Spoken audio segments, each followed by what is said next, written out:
سورۃ النحل کی آیت نمبر 26۔ الحمد للہ وکفی وسلام علی عبادہ الذین اصطفی، خصوصاً علی سید الرسل وخاتم الانبیاء وعلی آلہ واصحابہ الاتقیاء، اما بعد فاعوذ باللہ من الشیطان الرجیم، بسم اللہ الرحمن الرحیم۔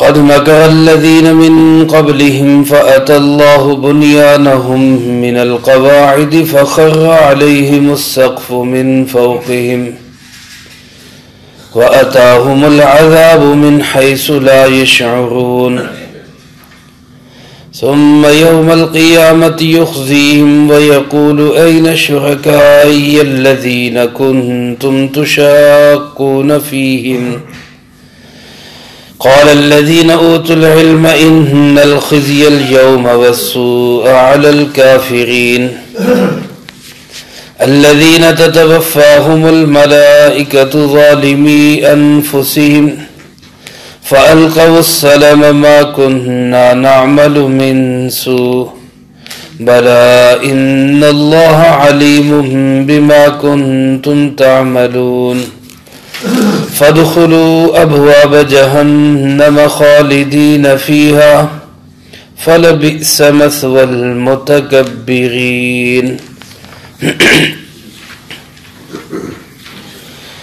قد مکر الذین من قبلہم، یقیناً دغا بازی کی ان لوگوں نے بھی جو ان سے پہلے گزرے۔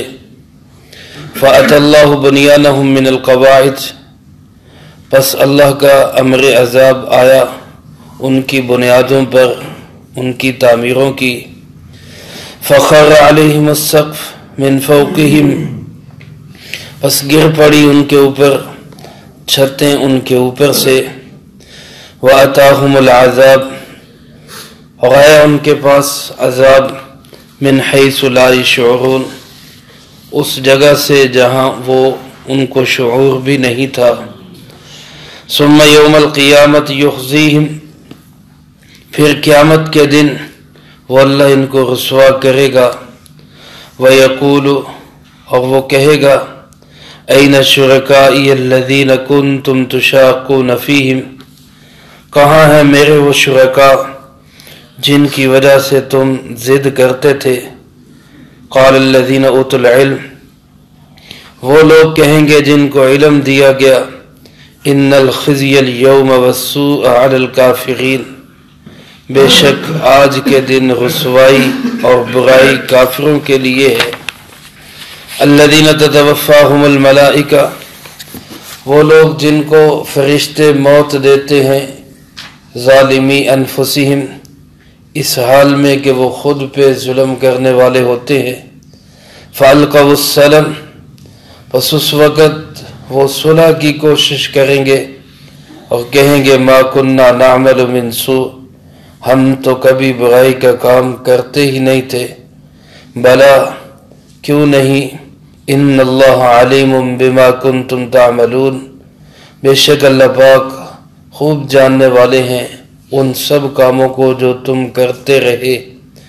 فادخلوا ابواب جہنم خالدین فیہا، پس اب داخل ہو جاؤ جہنم کے دروازوں سے، ہمیشہ ہمیشہ اس میں رہو گے۔ فلبئس مثوى المتکبرین، یقیناً بہت برا ٹھکانہ ہے تکبر کرنے والوں کا۔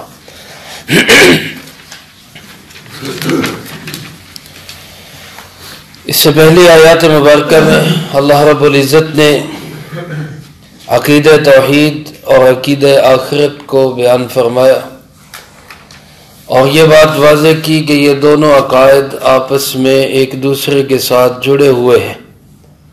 اگر کوئی بندہ عقیدہ توحید کا انکار کرتا ہے، اللہ کو ایک نہیں مانتا، تو اس کی بنیادی وجہ یہ ہے کہ اس کا آخرت کے اوپر ایمان نہیں ہے، وہ مرنے کے بعد کی زندگی پہ ایمان نہیں رکھتا۔ اگر اس کو مرنے کے بعد کی زندگی پہ ایمان ہو، اللہ کے سامنے کھڑے ہونے کا احساس ہو، تو وہ کبھی بھی توحید کے خلاف جا ہی نہیں سکتا۔ اور ان دونوں کی بنیادی وجہ کہ کوئی بھی انسان عقیدہ توحید کا منکر کیوں بنتا، عقیدہ آخرت کا منکر کیوں بنتا، اس لیے کہ اس کا تعلق قرآن کریم کے ساتھ نہیں، کیونکہ ان دونوں عقائد کی آبیاری قرآن کریم کرتا ہے، اور قرآن کریم سے وہی آدمی منہ موڑتا ہے جس کے دل میں تکبر ہوتا ہے، جو خود کو سمجھتا ہے کہ میرے پاس بڑا علم ہے، مجھے قرآن کی کوئی ضرورت نہیں۔ چنانچہ پچھلے رکوع کے اندر اللہ پاک نے اسی بات کو بیان فرمایا، یہ جو تکبر کرنے والے ہیں یہ اللہ کو بالکل اچھے نہیں لگتے۔ ان آیات مبارکہ میں اللہ پاک نے انہی متکبرین کے دنیا اور آخرت کے عبرتناک انجام کو بیان فرمایا۔ یہ اس زمانے کے کافروں کے لیے جب قرآن پاک اتر رہا تھا ان کے لیے بھی دھمکی ہے، آج کے کافروں کے لیے بھی دھمکی ہے، اور دوسری طرف اس زمانے کے مسلمانوں کے لیے، اہل دین کے لیے، دین کی محنت کرنے والوں کے لیے تسلی کا پیغام تھا۔ آج کے اس دور کے اندر امت مسلمہ کے لیے، بالخصوص دین کا کام کرنے والوں کے لیے ان آیات میں تسلی کا پیغام۔ اللہ پاک ارشاد فرماتے قد مکر الذین من قبلہم، یقیناً ان سے پہلے بہت سے لوگوں نے مکر کیے۔ مکر کا لفظ ہماری اردو زبان کے اندر دغا بازی، دھوکے کے لیے استعمال ہوتا ہے، فریب اور مکاری کے لیے استعمال ہوتا ہے۔ عربی زبان میں اس کا معنی ہوتا ہے چال چلنا، تدبیر کرنا، یا آج کل کی زبان میں یوں کہہ لیں اپنے پتے کھیلنا۔ اللہ پاک ارشاد فرماتے کہ ان سے پہلے بہت سارے لوگوں نے اسلام کے خلاف، دین کے خلاف چالیں چلی۔ جس زمانے میں قرآن کریم اتر رہا تھا اس وقت مکے کے رہنے والے جناب نبی پاک صلی اللہ علیہ وسلم کے مخالفین بہت چالیں چلتے تھے، بڑی بڑی تدبیریں کرتے تھے، لوگ اسلام کی طرف نہ جائیں، دین کی طرف نہ جائیں، جناب محمد کریم صلی اللہ علیہ وسلم کی دعوت پہ کان نہ دھرے۔ اس کے لیے انہوں نے کئی کوششیں کی، ہر ایک آدمی کو روکنے کی کوشش کرتے کہ آپ صلی اللہ علیہ وسلم سے اس کی ملاقات ہی نہ ہو۔ جیسے میں کئی دفعہ عرض کر چکا ہوں، ایک شخص جو آپ صلی اللہ علیہ وسلم سے ملنے کے لیے آ رہا تھا اور بہت بڑا شاعر تھا، جس کا نام عبداللہ سنابحی تھا، اور اس کو عرب کا باجا کہا جاتا تھا، عرب کا باجا۔ اس کا شعر، اس کا قصیدہ، اس کا کلام پورے عرب کے ہاں مسلم تھا، کسی کے حق میں لکھ دے یا کسی کے خلاف لکھ دے۔ اب وہ آپ کی ملاقات کے لیے آ رہا تو ان کفار مکہ کو تشویش ہوئی کہ اگر اس کی ملاقات جناب نبی پاک صلی اللہ علیہ وسلم سے ہو گئی تو ظاہر بات ہے آپ کی دعوت متاثر کن ہے، ہر سمجھدار آدمی، عقل والا آدمی آپ کی دعوت سے اثر لیتا ہے، یہ بھی متاثر ہوگا، اور اگر اس نے متاثر ہو کر آپ کی شان میں کوئی قصیدہ لکھ دیا تو پھر پورے عرب کے اندر اسلام کو پھیلنے سے کوئی روک نہیں سکتا، لہذا اس کو روکو، اس کی ملاقات نہ ہو۔ چنانچہ اس کو لالچ دیا گیا، یہاں تک کہ 100 اونٹ بمہ ساز و سامان اس پہ آگے سودا طے ہو گیا، ملاقات نہیں کرنی، یہ سامان لے لو، یہ انعام لے لو، واپس چلے جاؤ۔ اس بد نصیب کی عاقبت برباد ہونی تھی، اللہ کے ہاں اس کے لیے کوئی سعادت مندی نہیں تھی، وہ انعام کے لالچ میں آیا، انعام لے کر واپس چلا گیا، ملاقات نہیں کی اس نے۔ انعام کا کیا ہوا کہ راستے میں سواری سے گرا، گردن کی ہڈی ٹوٹی اور وہیں مر گیا، وہ بھی کسی کام نہیں آیا، آخرت بھی برباد ہو گئی، دنیا بھی ہاتھ سے جاتی رہی۔ اور اگر آپ کے پاس آ جاتا، دنیا کے لالچ میں نہ آتا، ملاقات کر لیتا، ہو سکتا ہے متاثر ہو جاتا تو صحابی رسول بن جاتا۔ لیکن ان کافروں نے کس قدر گھنونی سازشیں، سکیمیں کی، اس ایک واقعے سے اندازہ ہو سکتا ہے۔ اللہ پاک اس زمانے کے لوگوں کو کہتے کہ ان سے پہلے بھی بڑوں نے کوششیں کی، قوم عاد کے لوگ، قوم سمود کے لوگ، حضرت شعیب علیہ السلام کی قوم کے لوگ، اسلام والوں کو، ایمان والوں کو، دین والوں کو روکنے کے لیے، اسلام کے قانون کو روکنے کے لیے کیا کچھ نہیں پاپڑ بیلے. لیکن پھر ہوا کیا؟ دنیا کے اندر کیا ہوا؟ فرمایا فَأَتَى اللَّهُ بُنْيَانَهُمْ مِنَ الْقَوَاعِدِ، اللہ ان کی تعمیروں کی بنیادوں پہ آیا. اَتَى اللَّهُ، اللہ آیا. اللہ آنے کا مطلب اللہ کا امر عذاب آیا گھروں کی بنیادوں پہ. بنیانہم من القواعد، ان کی تعمیرات، ان کی بلڈنگوں کی بنیادوں پہ اللہ کا امر عذاب آیا. اور پھر کیا ہوا؟ فخر علیہم السقف من فوقہم، ان کی بلڈنگوں کی چھتیں ان کے اوپر گر پڑی. یعنی سب کچھ ملیا میٹ ہو گیا، صفایا ہو گیا. وَأَتَاهُمُ الْعَذَابُ، اور عذاب ایسی جگہ سے آیا من حیث لا یشعرون، جہاں ان کو شعور بھی نہیں تھا، احساس بھی نہیں تھا کہ یہاں سے عذاب آ سکتا، وہاں سے اللہ کا عذاب آیا. میرے عزیز دوستو، اللہ پاک قادر مطلق ہے. وہ انسان کے لیے کسی بھی چیز کو عذاب بنا سکتا ہے. ان چیزوں کو بھی عذاب بنا سکتا ہے جن کو انسان اپنے لیے بہت بڑی نعمت سمجھتا ہے. یہ میرے لیے بہت بڑی انعام کی چیز ہے. اپنا گھر، اپنی سواری، اپنا مال و دولت، حتیٰ کہ اپنی اولاد، یہاں تک کہ اپنے ماتحت اور محکوم، وہی عذاب بن جاتے ہیں. سورۃ انعام میں اللہ پاک نے ارشاد فرمایا نا، عذاب من فوقکم او من تحت ارجلکم. حضرت حسن بصری رحمۃ اللہ علیہ فرماتے ہیں عذاب من فوقکم او من تحت ارجلکم، اوپر کا عذاب اور نیچے کا عذاب. فرمایا اس کی ایک تفسیر یہ ہے کہ جب انسان سے اللہ ناراض ہوتے ہیں تو اس کے حاکم بھی اللہ رب العزت ظلم کرنے والے بنا دیتے ہیں، اور اس کے جو ماتحت ہوتے ہیں وہ بھی دھوکے باز اور بے وفا لوگ بنا دیے جاتے ہیں. میرے عزیز دوستو، آج انسان پریشان ہے، مال والا بھی، دولت والا بھی، عہدے والا بھی، اوپر سے بھی دبایا جاتا ہے، نیچے والے بھی اطاعت نہیں کرتے. یہ علامت ہے اللہ رب العزت کی ناراضگی کی. تو اس کے عذاب کا کوئی ایک طریقہ نہیں ہے. اللہ فرماتے من حیث لا یشعرون، ایسی جگہ سے عذاب آئے گا جہاں سے ان کو احساس بھی نہیں ہوگا، پتہ بھی نہیں چلے گا. ان کے شعور اور وہم و گمان میں بھی نہیں بات آئے گی کہ یہاں سے بھی عذاب آ سکتا. قوم عاد عذاب سے ہلاک ہوئی، تو قوم عاد پہ عذاب کیا آیا کہ اللہ پاک نے ایک زلزلے کے ذریعے سے ان کو ہلاک کیا، ہوا کے ذریعے سے ان کو ہلاک کیا. ہوا چلی، ہوا نے ان کے گھر اکھاڑ دیے، ان کی بلڈنگیں اکھاڑ دی، ان کے مکانات گرا دیے. قوم سمود اس کے بعد آئی، انہوں نے کہا کہ نہیں، انہوں نے ترقی نہیں کی تھی، انہوں نے اس کے لیے جو ہے نا کوئی انتظام نہیں کیا تھا. بجائے اس کے کہ اللہ کے عذاب سے ڈرتے، انہوں نے دنیاوی اسباب و وسائل اکٹھے کرنے شروع کر دی. اور کیا کیا کہ تعمیرات کی، بلڈنگ سازی کی، بڑی بڑی بلند و بالا عمارتیں بنائی.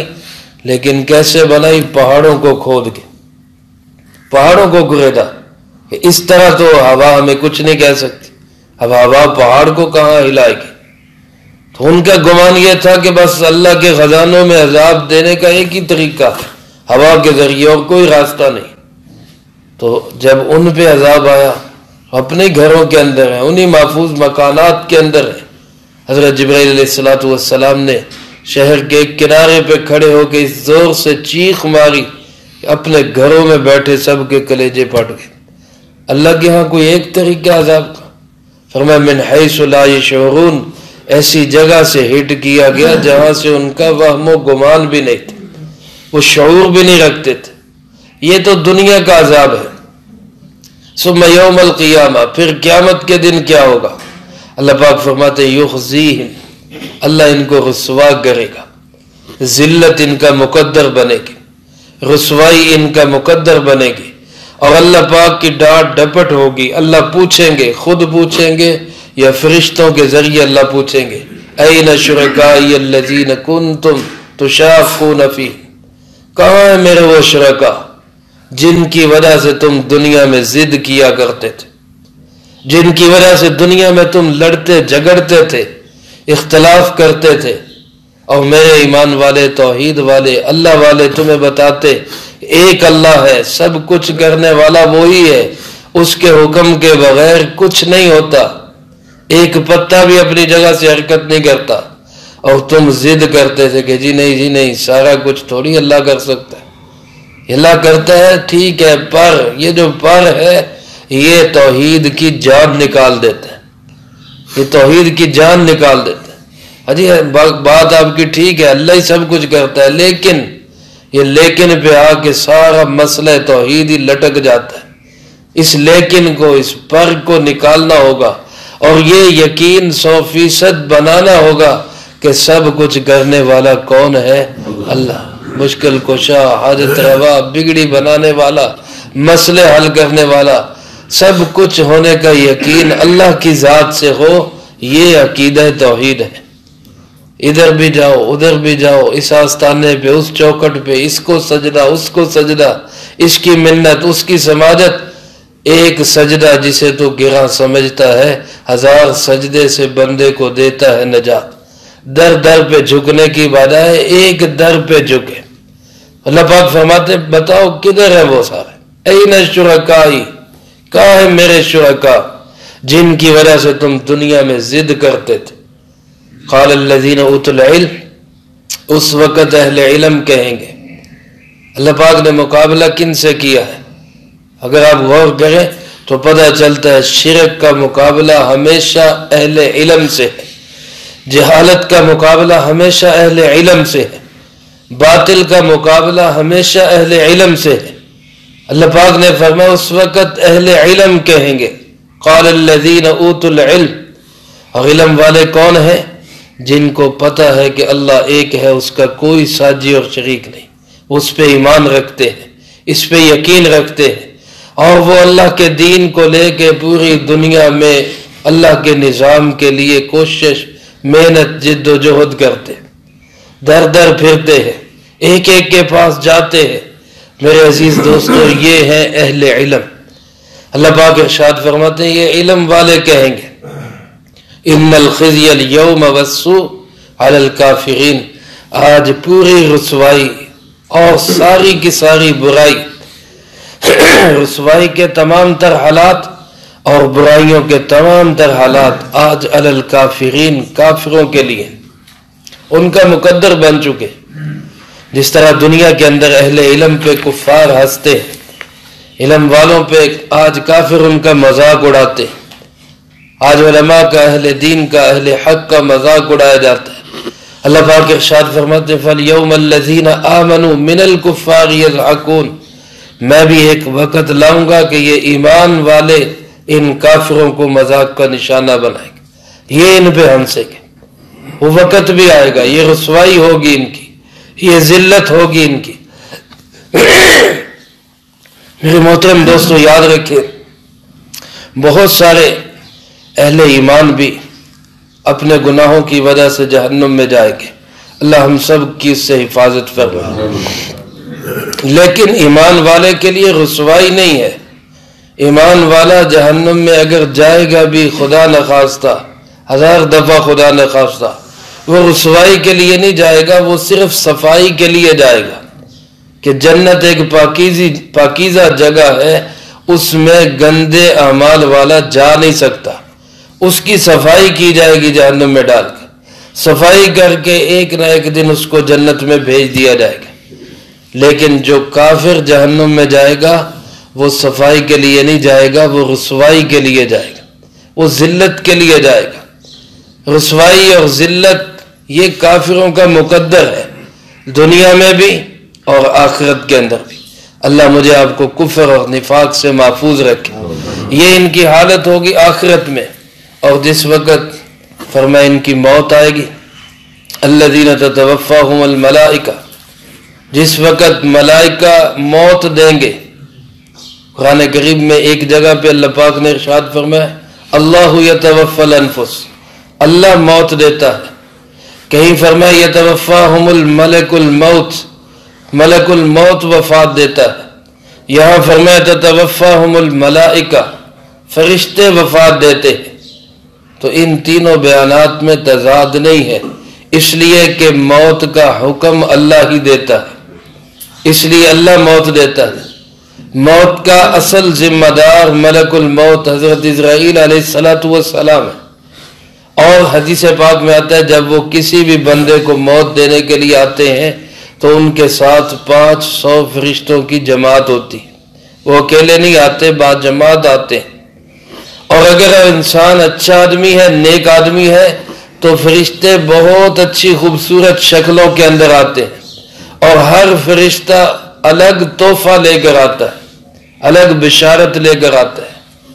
اور اگر وہ بد کردار ہے، برا آدمی ہے، تو یہی 500 فرشتے انتہائی خوفناک ڈراؤنی شکلوں میں آتے ہیں، اور ہر ایک کے ہاتھ میں عذاب کی مختلف شکل ہوتی ہے۔